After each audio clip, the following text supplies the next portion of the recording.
गजाननं भूतगणादिसेवितं कपित्थजम्बूफलचारुभक्षणं उमासुतं शोकविनाशकारकं नमामि विघ्नेश्वर पादाभं। समस्त दोस्तों को विनोद दुबे का प्यार भरा नमस्कार।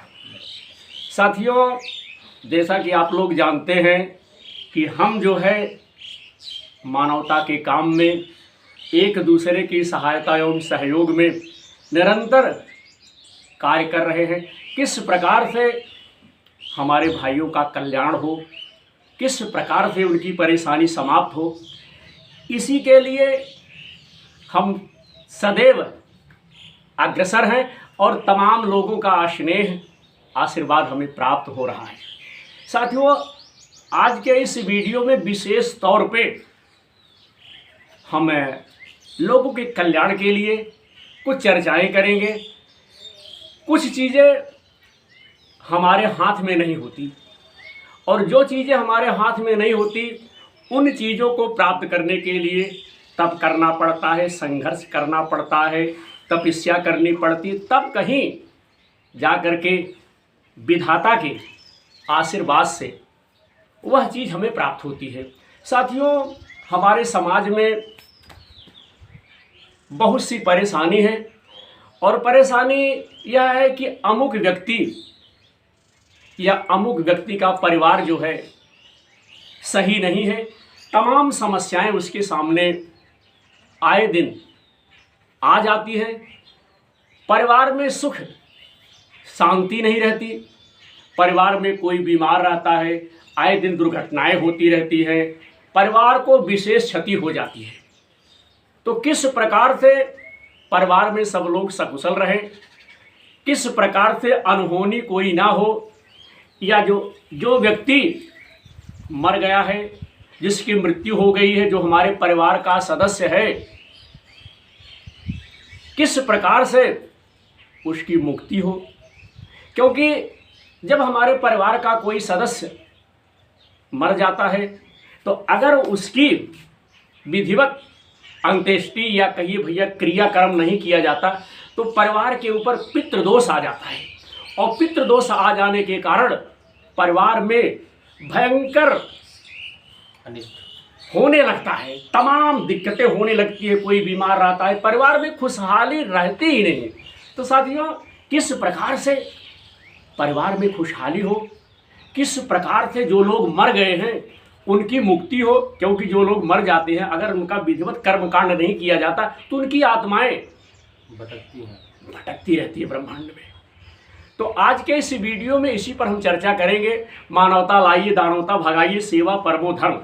और आज के इस वीडियो में हमारे साथ आप देख सकते हैं कर्मकांडी तिवारी जी बैठे हुए हैं। इनका परिचय कराएंगे किस प्रकार से हमारे परिवार के जो सदस्य, मान लीजिए कोई जल से डूब करके मर गया है, कोई अग्नि से जल करके मर गया है, किसी की दुर्घटना हो गई है, परिवार में भलाई नहीं हो रही, परिवार का प्रत्येक सदस्य जो है बीमार है, तो किस प्रकार से इन चीज़ों पर विजय प्राप्त की जाए, इसके विषय में इस वीडियो के माध्यम से हमारे भैया आपको जानकारी देंगे। सबसे पहले इस वीडियो में हम इनका अभिनंदन करता हूं, आभार व्यक्त करता हूं, साथ ही साथ मैं इनका धन्यवाद देता हूं कि अपना अमूल्य समय विनोद प्रहरी यूट्यूब चैनल के लिए इन्होंने निकाला और निकाल करके अपने विचारों के माध्यम से आप सब तक शेयर कर रहे हैं। तो भैया सबसे पहले तो आपका बहुत बहुत धन्यवाद। आप हमारे देखने वाले भाइयों को पहले अपना परिचय आप बताइए। हर हर महादेव। मैं अमित तिवारी, ज्योतिर्विद, वाराणसी, जी, कर्मकांड विशेषज्ञ।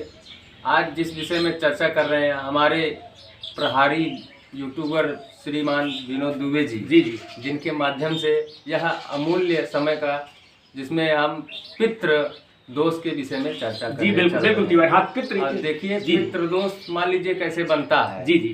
यदि हमारे घर में, हमारे परिवार में, हमारे समाज में किसी व्यक्ति की मृत्यु, अकाल मृत्यु हुई हो, जल से डूब के मरा हो, कहीं रोड पे एक्सीडेंट से मरा हो, आग में जलकर मरा हो, कहीं भी मतलब आकस्मिक निधन हुआ है, उस व्यक्ति की जो है आत्मा जो है वह प्रेत बनकर भटकती है। जी। और उस व्यक्ति की आत्मा को हम शांति कैसे पहुंचाएं, इस विषय में हमारा चर्चा होगा। जी। देखिए, पहली चीज तो पितृदोष हमारे यहाँ जब भी बनता है तो कहीं दीवार फट जाती है, दीवार गिर जाती है, घर में छोटी मोटी समस्याएं बनी रहती हैं, झगड़ा बना रहता है, हाँ, और चोट चपेट की संभावना ही बने रहती है। जी।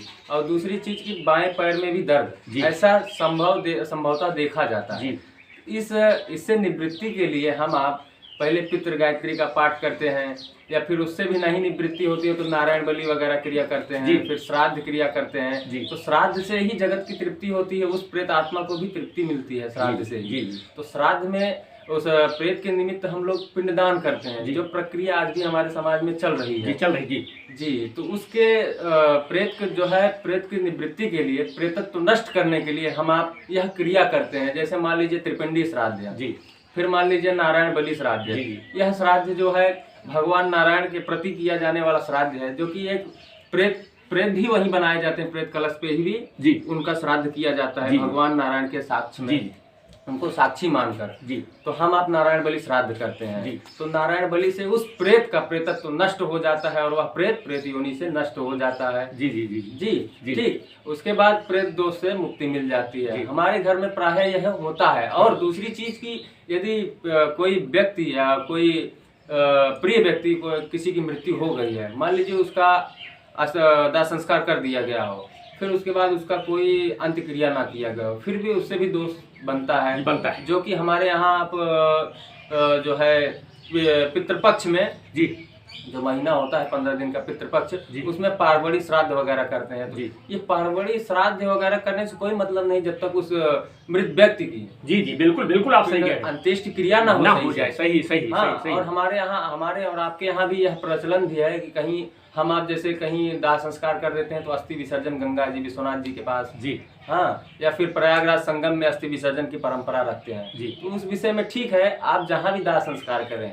आप अस्थि विसर्जन चाहे वहीं कर दें या फिर गंगा जी में डाल दें, क्योंकि देखिए हमारे यहाँ आज गंगा माँ गोमती जी हैं, वो भी जाके गंगा जी में मिली हुई है। जी, उससे कुछ नहीं है। लेकिन रही बात क्रिया के लिए, तो जब हम आप पिंड दान करते हैं इस प्रेत को, तो उससे उसके शरीर का निर्माण होता है, उसके प्रत्येक अंगों का निर्माण होता है, और कुछ दिन बाद उसके जो है पेट और गुदा का निर्माण होता है, जिससे वह भोजन करने के योग्य होता है। तो हम जिस पिंडदान को करते हैं तो उसी से प्रेत की निवृत्ति होती है और प्रेत जो है प्रेत योनि से नष्ट होता है। जी जी।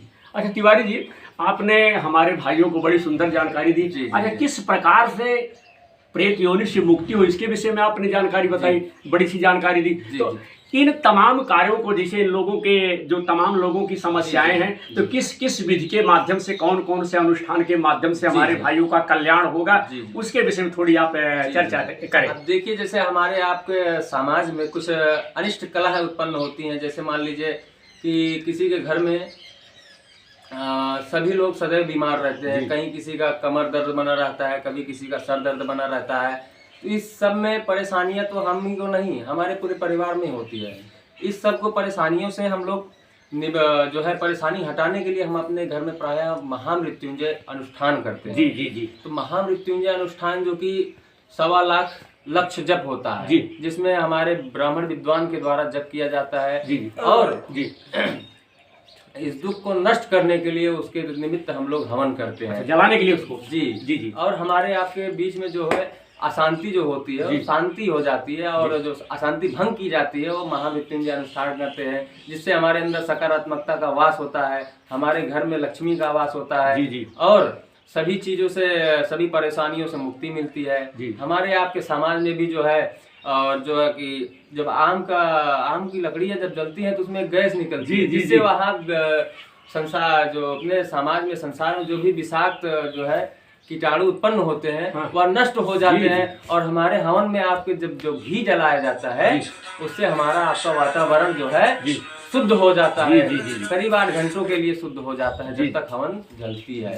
और इसके बाद जब हम, और मान लीजिए जैसे किसी कुंडली में जो है राहु दोष होता है, केतु दोष होता है, कोई ग्रह नीच अवस्था में बैठता है, तो हम आप उसको बलवान करते हैं। ठीक, कोई कमजोर ग्रह है तो उसके रत्न धारण करवाते हैं, या फिर उसके तमाम वनस्पतियां हैं, ये सब धारण करवाई जाती हैं। तो उसके विषय में आप रत्न भी धारण कर सकते हैं अपने कुंडली अनुसार, राशि अनुसार, जी। और रत्न भी धारण कर सकते हैं। जी जी और अनुष्ठान के लिए, शांति के लिए महामृत्युंजय अनुष्ठान भी कर सकते हैं। जी। और तमाम प्रकार के कर्मकांड अनुष्ठान है, हाँ, हाँ। जिस परेशानी के लिए किया करना हो हाँ, उसी से संबंधित जी, हमको जी। अनुष्ठान करना जी चाहिए। जी बिल्कुल बिल्कुल। जी, जी। अच्छा तिवारी जी, जैसे मान लीजिए महामृत्युंजय अनुष्ठान किया जा रहा है, 1.25 लाख जाप करना है, कितने विद्वान कितने विप्र लोग मिल करके उस अनुष्ठान को या जाप को पूरा कर लेंगे? जी। तो जैसा कि हम आप जानते हैं कि 1.25 लाख जप करने के लिए हमको जी करीब 8 ब्राह्मण विद्वान की जरूरत होती जी है। जी जी क्योंकि 8 विद्वान जो है मानसिक जप करेंगे, जी जी और जप करने के बाद हाँ उसको दशांश हवन करते जी हैं। जी और वो ब्राह्मण दशांश हवन करने के बाद तर्पण इत्यादि करते हैं, न्यास वगैरह करके फिर अपना जप प्रारंभ करते हैं। जी जी तो जप प्रारंभ करने से पहले हम संकल्प लेते हैं। जी। संकल्प लेने के बाद अपने अष्ट जो है ये लिंगतो भद्र, महामृत्युंजय देवता, फिर नवग्रह, जी। पीठ मंडल, और इसके बाद क्षेत्रपाल देवता, नवग्रह देवता, फिर इसके बाद सप्तघृत महात्रिका इत्यादि देवताओं का आवाहन पूजन करते हैं विधिवत। हाँ। और इसके बाद हम्म। हम महामृत्युंजय अनुष्ठान प्रारंभ करते हैं। जी जी जी जी बहुत बड़ी। तो तिवारी जी, आपने हमारे भाइयों को बड़ी सुंदर जानकारी दी। अच्छा, हमारे भाइयों के कल्याण के लिए, ये तो मान लीजिए भाइयों की किस प्रकार से भलाई हो, किस प्रकार से हमारे भाई लोग अच्छी तरह से रहे, अब हमारे भाइयों का किस प्रकार से कल्याण हो, उसके विषय में आप 2 शब्द हमारे भाइयों के सन्मुख जरूर शेयर करें। जी जी जी जी। तो जैसा कि आप कल्याण की भावना रखते हैं, तो हमारे यहाँ, आपके यहाँ देखिए प्रत्येक अमावस्या या पूर्णिमा को भगवान श्री सत्यनारायण व्रत कथा होता था, उसका हम लोग रसपान करते थे। लेकिन हमारे आज समाज में देखा जाता है, प्राय आज कहीं भी नहीं देखा जा रहा है कि आज कहीं भी कथा हो रही है। जी जी। ये कथा जो है, कथा नहीं है, पॉजिटिविटी मान के हम आप लोग कथा करते हैं। और क्या? अब आजकल संसार में तो बहुत जगह पुण्य कार्य हो रहा है, तभी तो ये सूर्य निकल रहा है अगले दिन का। जी जी जी। क्योंकि देखिए, अपना धर्म सनातन धर्म है जी। इसको कभी भूलने का प्रयास मत करिए। जी जी। और नित्य प्रति, अब देखिए अगर 22 तारीख को नवरात्रि चालू होने जा रहा है। जी, जी। अब इसमें हम आप साक्षात माँ दुर्गा का नवों रूप में जी, जी। ध्यान, आवाहन, पूजन करेंगे। जी, जी। उनके निमित्त पाठ करेंगे। जी। और वो दुर्गा सप्तशती सिद्ध मंत्र होते हैं, संपुटित जी, जी। और उसके मंत्रों का जाप करते हैं, जैसे देहि सौभाग्यम आरोग्यम देहि में परमं सुखम रूपम देहि जयम देहि यशो देहि दिशो देहि। इस मंत्र का जाप करें यदि, उसको किसी भी प्रकार का या किसी भी समस्या का कोई वो नहीं रहता, भय नहीं रहता। जी, जी, जी। और मान लीजिए जैसे किसी को आँख से समस्या है, किसी को दांत से समस्या है, तो उसके लिए जैसे आदित्य हृदय स्तोत्र वगैरह का पाठ है। फिर या किसी को नेत्र से संबंधित जो है समस्या है, तो उसके लिए चक्षुषी विद्या का पाठ करें। किसी अगर यदि आप नहीं कर सकते हैं तो किसी ब्राह्मण विद्वान से करवाएं। और उसके निमित्त आप संकल्प लेके अनुष्ठान भी करें, हवन भी करें। जी। तो ऐसे अपने जो है समस्या का छुटकारा मिल सकता है। और दूसरी चीज़ की, जैसे हम आप तमाम कर्मकांड से संबंधित अनुष्ठान करते हैं। अब देख लीजिए, देवी जो है दुर्गा सप्तशती का पाठ करवाते हैं हम किसी ब्राह्मण विद्वान से, उसमें संपुट लगाकर पाठ किया जाए। जैसी समस्या हो, जी, जैसे दरिद्रता नाश के लिए समस्या है तो उसमें तमाम प्रकार के मंत्र दिए गए हैं। और उसके बाद रोग दोष शोक नाश के लिए उसमें मंत्र दिए, उसका संपुट लगवा के करें। जैसे उसमें रोग नाश के लिए एक सिद्ध मंत्र है, रोगान शेषान पांसी तुष्टा रुष्टा तो कामान सकलान विष्टान तो अमर सीतानाम नरपन्नाम तो अमर सीता हर्ष क्रांति। इस मंत्र का संपुट लगा के हम आप यदि जप करते हैं, पाठ करते हैं, तो निश्चित ही उस व्यक्ति का जो है कल्याण और कल्याण भी होगा। बहुत बढ़िया। तो साथियों, आज के इस वीडियो में हमारे तिवारी जी ने बड़ी सुंदर जानकारी दी, किस प्रकार से आपका कल्याण हो, किस प्रकार से आपका परिवार जो है खुशहाल रहे।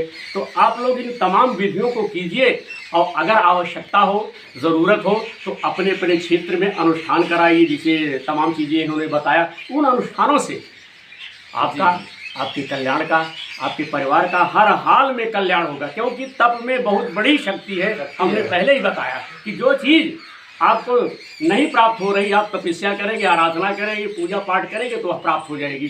तो हमारा तो भैया यही मुख्य उद्देश्य है कि मानवता लाइए, दानवता भगाइए। आप लोगों का किस प्रकार से कल्याण हो, किस प्रकार से आप लोगों का भला हो, यही मैं प्रयास कर रहा हूँ। बाकी जैसी आप लोगों की इच्छा। तो तिवारी जी, आपका बहुत बहुत धन्यवाद, बहुत बहुत आभार कि आपने बड़ी सुंदर जानकारी लोक कल्याण के लिए, सबकी भलाई के लिए, सबकी मुक्ति के लिए बड़ी सुंदर जानकारी दी। हम आपका आभार व्यक्त करता हूँ, आपका धन्यवाद देता हूँ। और जो हमारे भाई परेशान हैं, इस अनुष्ठान को करें, इस अनुष्ठान के माध्यम से उनकी सारी परेशानी भगवान भोलेनाथ हमारे देवी देवता जो पुराणों में सारी चीज़ें विदित है उनके माध्यम से हर हाल में समाप्त हो जाएगी। आप सबका बहुत बहुत आभार, बहुत बहुत धन्यवाद। जय श्री राम।